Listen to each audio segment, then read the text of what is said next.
बिस्मिल्लाहिर्रहमानिर्रहीम। अस्सलामु अलैकुम डियर स्टूडेंट्स ऑफ क्लास 9। हमारा चल रहा था यूनिट नंबर 3 डायनामिक्स और आज लेक्चर नंबर 3 है। For the lecture number 1 and lecture number 2 आपको प्ले लिस्ट में जो है आपको इनके लेक्चर्स मिल जाएंगे, आप वहाँ से देख सकते हैं। स्टार्ट करते हैं आज का topic, that is 3.1.3 force diagrams. Force diagrams में हम जो है डिफरेंट फोर्सेस का कॉन्सेप्ट पढ़ेंगे, नेट फोर्स का कॉन्सेप्ट पढ़ने जा रहे हैं। तो इसके अंदर जो है नेट फोर्स निकालने के लिए डिफरेंट फोर्सेस जो हैं हमें पता होनी चाहिए, इसलिए आप पहले लेक्चर 1 और 2 सुन लें। सो स्टार्ट करते हैं। In order to study forces and their effects on the objects we should familiarise ourselves with the skill of drawing force diagrams. अब हमें जो फोर्सेस को स्टडी करना है और उसका इफेक्ट्स स्टडी करने के लिए डिफरेंट ऑब्जेक्ट्स के ऊपर जो डिफरेंट टाइप की फोर्सेस लग रही हैं, हमें पहले उनसे जो है वाकफियत हासिल होनी चाहिए, तभी हम कर सकते हैं। तो इसके लिए आप जो है पिछले लेक्चर को देख सकते हैं। Commonly 2 types of force diagram होती हैं, एक सिस्टम डायग्राम्स होती हैं एंड फ्री बॉडी डायग्राम्स होती हैं। सिस्टम डायग्राम्स जो होती हैं किसी सिस्टम के अंदर होती है, फ्री बॉडी डायग्राम्स होती हैं जो कि फ्रीली फॉलिंग में आती हैं। A system diagram SD is a visual expression of all the objects required. जो सिस्टम डायग्राम है हम उसकी विजुअल जो है वो लेते हैं, जैसे कि यहाँ पे visual expression of all the objects उसके लिए चाहिए होती है। फ्री बॉडी डायग्राम में हमारे पास स्कीमेटिक रिप्रेजेंटेशन होती है, एक स्कीम के थ्रू चलते हैं हम, in which only the object being analysed is drawn. जिस ऑब्जेक्ट को देखा जा रहा होता है सिर्फ उसी को हम ड्रॉ करते हैं या रिप्रेजेंट करते हैं, with arrows showing all the forces acting on the object. और एरोज के थ्रू उसके ऊपर जितनी भी फोर्सेस एक्ट हो रही होती हैं उस ऑब्जेक्ट के ऊपर, हम एरोज के थ्रू उन फोर्सेस को शो करते हैं। Figure 3.5 shows 3 examples SDS and FBDS। अब 3.5 में हमें जो है दोनों डायग्राम्स शो करवाई गई हैं, सिस्टम डायग्राम्स भी और फ्री बॉडी डायग्राम्स भी। The force vectors are drawn with their lengths proportional to the magnitudes of the forces.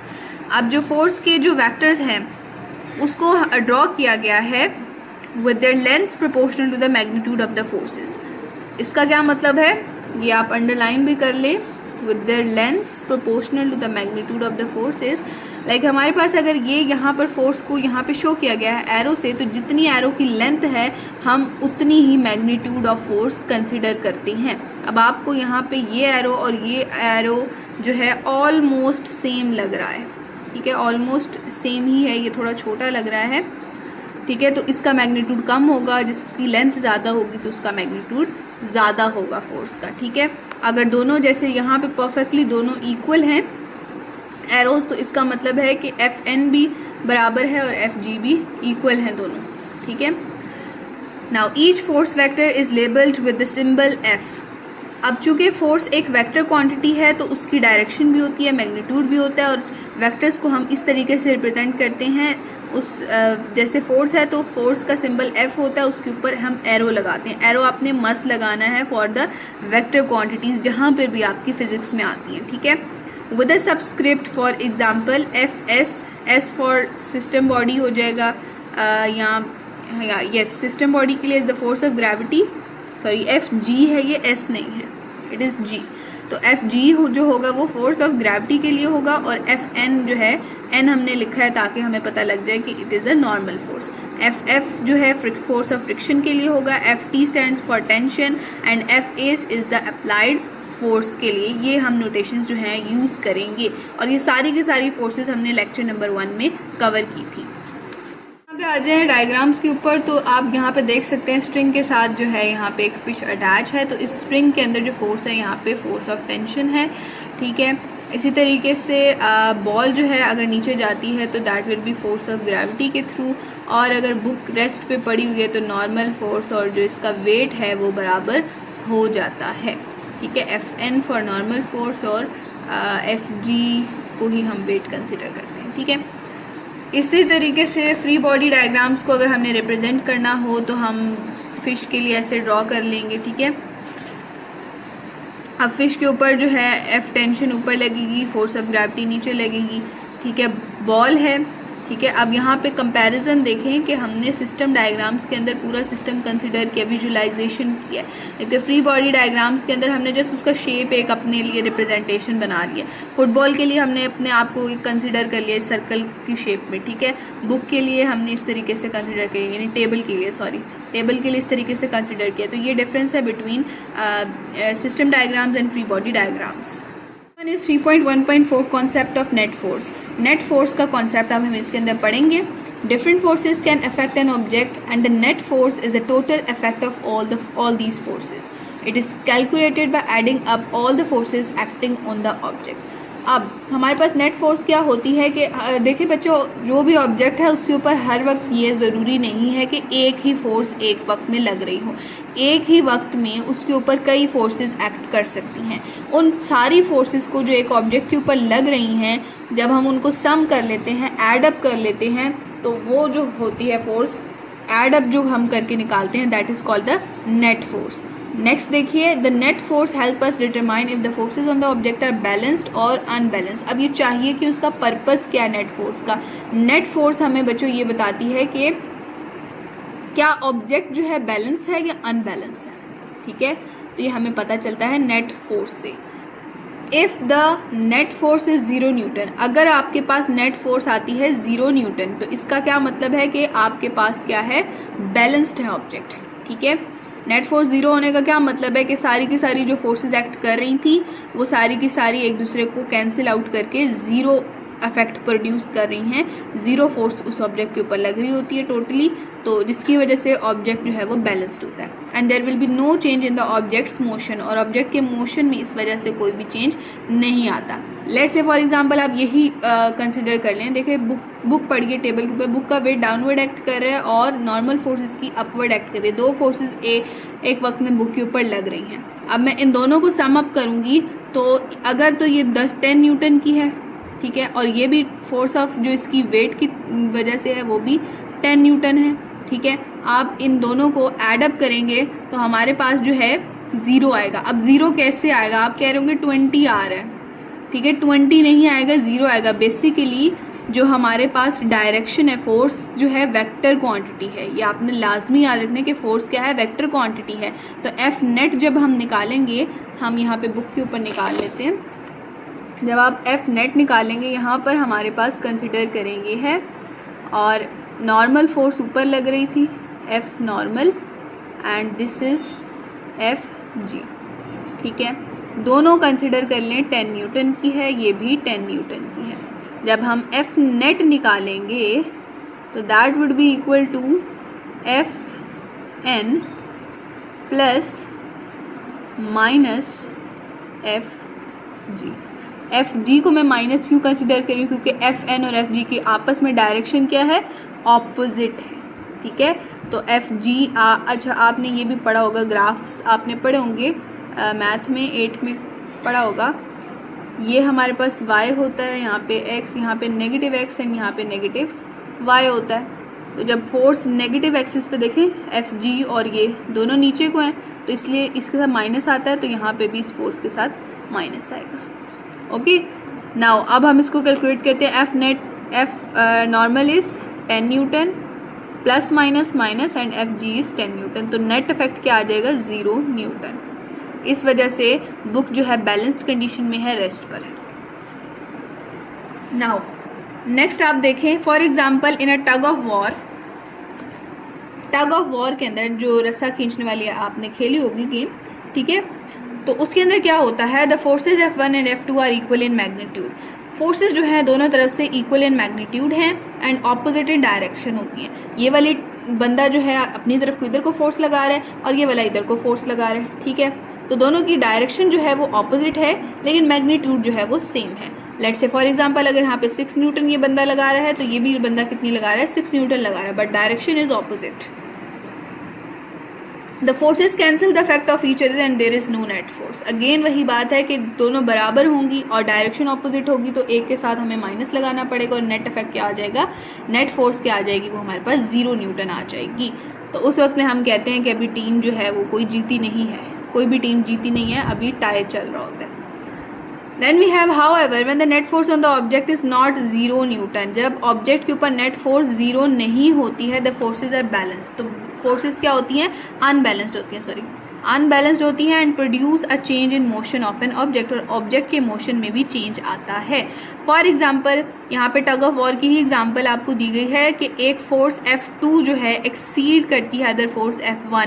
इसका क्या मतलब है कि F2 जो है वो फॉर एग्जांपल ज़्यादा हो जाती है और F1 फोर्स कम हो जाती है।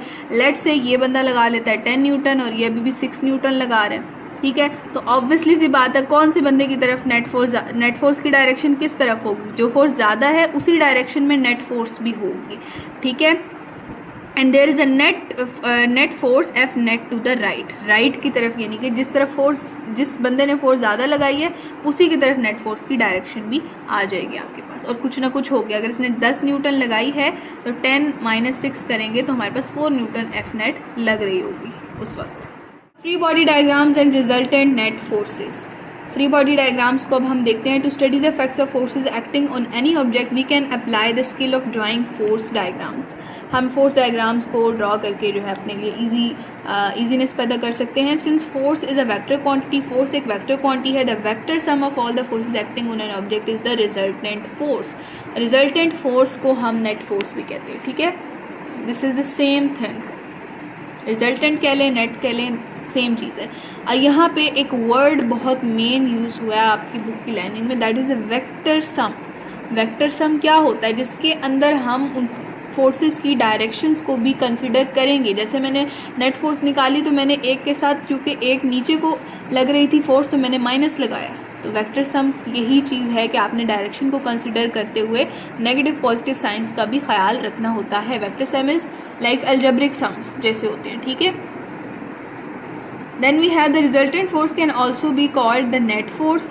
आगे वही लाइन लिखी है, these two terms can be used interchangeably. आप रिजल्टेंट फोर्स कह लें या नेट फोर्स कह लें, एक ही बात है। They will be represented by the same symbol F net in this text. तो F रिजल्टेंट और F नेट को वो कह रहे हैं कि मैं एक ही सिंबल से जो है बुक में वो शो करेगा।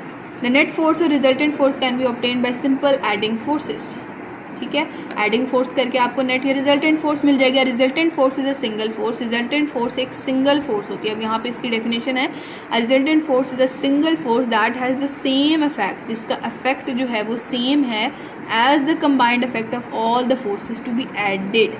जब हम सारी फोर्सेस के इफेक्ट को ऐड कर लेंगे तो वो इक्वल आएगा हमारे पास रिजल्टेंट की फोर्स के बराबर। फॉर एग्जाम्पल यहाँ पे आ जाए आप। अब यहाँ पे हमने क्या किया, F net is F resultant same thing है। हमने क्या किया कि अब यहाँ पे देखें आप सारे कि F नेट और F G हमने इन सब को निकाला और रिजल्टेंट क्या आ गया हमारे पास 0 न्यूटन, ठीक है, और F नेट भी 0 आ गया और इनका सम करने से भी F नेट भी 0 न्यूटन है, ठीक है, और इनका सम करने से भी 0 न्यूटन आ रहा है। तो इसका इफेक्ट और इसका इफेक्ट दोनों का सेम है। F नेट का जो इफेक्ट होता है सेम इफेक्ट होता है as that of the sum of the forces, ठीक है। तो यही लाइन आपकी इधर लिखी हुई है, इज द कंबाइंड या add up effect of all the forces to be added.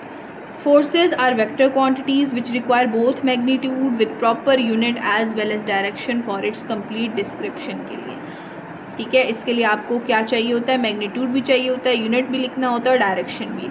Therefore it is required that we should draw the forces to a common scale as vectors, arrow diagrams। तो इसलिए ज़रूरत है कि हम जो है forces को एक कॉमन स्केल पे ड्रॉ करें, जिसको हम वेक्टर्स यानी एरो डायग्राम्स कहते हैं, ठीक है। Simply add the magnitudes of vectors. Simple हमने क्या करना है, मैग्नीट्यूड्स ऑफ वेक्टर्स को ऐड कर लेना है। In case like parallel forces हैं, पैरेलल फोर्सेस का मतलब है कि दोनों की डायरेक्शन सेम है, दो फोर्सेस हैं उन दोनों की डायरेक्शन क्या है, सेम है, तो इनको हम कहते हैं parallel forces. And subtract the magnitudes of vectors in case of unlike parallel forces. Unlike parallel forces हैं यानी कि एक की डायरेक्शन ऊपर को है और एक की डायरेक्शन नीचे को है, यानी ऑपोजिट डायरेक्शन है, ठीक है। तो F1 और F2, तो उस केस में हम क्या कर देते हैं, सिंपली सब्ट्रैक्ट करते हैं, जैसे कि हमने इधर भी किया। चूँकि दोनों की डायरेक्शन अनपैरेलल थे, एक ऊपर थी एक नीचे थी, तो हमने नेट में क्या किया, माइनस ही किया। Okay, for example few examples are shown in the figure. यहाँ पे आपको फिगर में काफ़ी सारी एग्जाम्पल्स यहाँ पे शो की गई हैं net force for like and unlike parallel forces के लिए। अब यहाँ पे देखें 4 न्यूटन की फोर्स इधर को लग रही है और 4 न्यूटन की फोर्स इधर को लग रही है, दोनों की डायरेक्शन सेम है तो मतलब पैरेलल है। ठीक है, ये क्या है, पैरेलल है। तो पैरेलल में हमें क्या करना होता है, ऐड अप कर देना सिंपली। 4 + 4 8 न्यूटन आपकी नेट फोर्स आ जाएगी या रिजल्टेंट फोर्स जिसे आप कहते हैं। अब अगर आप देखें यहाँ पे फोर्स की डायरेक्शन इधर को है, यहाँ से इधर को है, दोनों की डायरेक्शन ऑपोजिट होगी, अनलाइक अनपैरेलल हो गए। ठीक है, या अनलाइक फोर्सेस होगी तो हम इनको माइनस कर देंगे और ज़ीरो नेट फोर्स आएगी, ये ऑब्जेक्ट मूव नहीं करेगा। ठीक है, जिसकी ज़ीरो नेट फोर्स है वो ऑब्जेक्ट मूव नहीं करेगा, नो मोशन। अब हमारे पास यहाँ से फोर्स लगी 4 न्यूटन की और यहाँ से हमारे पास 7 न्यूटन की फोर्स लगी है, तो हमारे पास क्या होगा कि दोनों पैरेलल हैं तो हम दोनों को ऐड अप कर लेंगे सिंपली, तो हमारे पास 11 न्यूटन की फोर्स लगेगी। अब आप देखेंगे डायरेक्शन कौन सी होगी फोर्स की, जिस डायरेक्शन की फोर्स जो है वो ज़्यादा है मैग्नीट्यूड में, उसी डायरेक्शन में नेट फोर्स भी लग रही है। ठीक है, यहाँ पे भी आप देखें तो यहाँ पे तो दोनों बराबर थे। ठीक है, दोनों बराबर थे और दोनों की डायरेक्शन भी सेम ही थी, तो वही डायरेक्शन बननी थी। नाउ इस लास्ट वाली में देखिए कि हमारे पास 3 न्यूटन की इधर को लग रही है और 3 न्यूटन इधर, दोनों अनलाइक पैरेलल फोर्सेस हैं। ठीक है, तो हमारे पास क्या आंसर आएगा, 3 - 8 करके आंसर, दोनों को सब्सट्रैक्ट करके आंसर आएगा, दैट वुड बी -5। माइनस क्यों लगाया, क्योंकि 8 वाला जो है वो बड़ा है। ठीक है, अलजबरे में आप ऐसे ही करते हैं, जो सिंबल बड़ा होता है उसी का साइन आता है, तो यहाँ पे भी अलजबरे की तरह आपने सॉल्व करना है। ठीक है, तो -5 न्यूटन। अब इसकी डायरेक्शन जो है इस तरफ को है, क्यों इस तरफ को है, क्योंकि ज़्यादा फोर्स जो है मैग्नीट्यूड में जो ज़्यादा फोर्स है वो 8 वाली है, उसी की डायरेक्शन में नेट फोर्स आएगी। अब आप कह रहे होंगे कि -8 तो छोटा होता है, राइट, तो माइनस तो है वो साइन यहाँ पर सिर्फ ये बताने के लिए कि इसकी डायरेक्शन ऑपोजिट है, वो ये नहीं बता रहा कि उसका जो मैग्नीट्यूड है वो -8 है। This is just for direction. ठीक है, now however we can not make such algebraic additions of vectors when vectors are making certain angle. अब हम इस तरह के अलजेब्रिक एडिशन जो अभी हम इसमें सिंपल कर रहे हैं, इस तरह तब हम नहीं कर सकते जब क्या हो, जब कोई एंगल बन रहा होगा, तब ये इस तरह सिंपली ऐड अप नहीं होगा या सब्ट्रैक्ट नहीं होगा। In such cases we draw vectors on a coordinate axis. उन केसेस के अंदर हम कोऑर्डिनेट एक्सिस में ड्रॉ करते हैं, ये मैं आपको अभी बताती हूँ कोऑर्डिनेट एक्सिस क्या होता है। वहाँ पर वेक्टर्स को ड्रॉ करते हैं and then according to the same scale, और उसके से स्केल के मुताबिक हम उनको ऐड करते हैं by head to tail rule for vector addition. Head to tail rule से फिर हम उनको ऐड करते हैं। अब इस लाइन को समझते हैं जो नीचे दी गई है। सिंपली उनके कहने का मतलब ये है, कोऑर्डिनेट एक्सिस इसको कहते हैं। ठीक है, यानी ये जिसमें क्वाड्रेंट होते हैं, जिसमें आप ग्राफ बनाते हैं, this is simply a coordinate axis. आप इसके अंदर कोई स्केलिंग चूज़ करते हैं। ठीक है, 2 4 0 1 2 3 जो भी आपकी स्केलिंग होती है उसके मुताबिक आपका फोर्स होता है। फॉर एग्जांपल मेरे पास जो है एक फोर्स लगी है वो F1 है और ये इस x की डायरेक्शन में लगी है। सेकंड फोर्स जो होगी वो मेरे पास लगी है लाइक सेकंड फोर्स F2 इस डायरेक्शन में लगी है, राइट, इस डायरेक्शन में, ये सेकंड फोर्स है मेरे पास। अब मैंने इसको कोऑर्डिनेट एक्सिस के अंदर ड्रॉ करना है। ड्रॉ करने का क्या है, हेड टू टेल रूल। ये हेड होता है और ये इसकी टेल होती है। ये हेड है और सॉरी ये टेल है और ये क्या है, हेड आपके पास। तो हमने क्या करना है, हेड के साथ टेल को मिलाना है। पहला जो हमारे पास फोर्स होती है उसके हेड को हमने दूसरे की टेल से ज्वाइन करना होता है। तो यहाँ पे मैं रख दूँगी, ठीक है, तो इसके हेड और टेल आपस में मिल गए।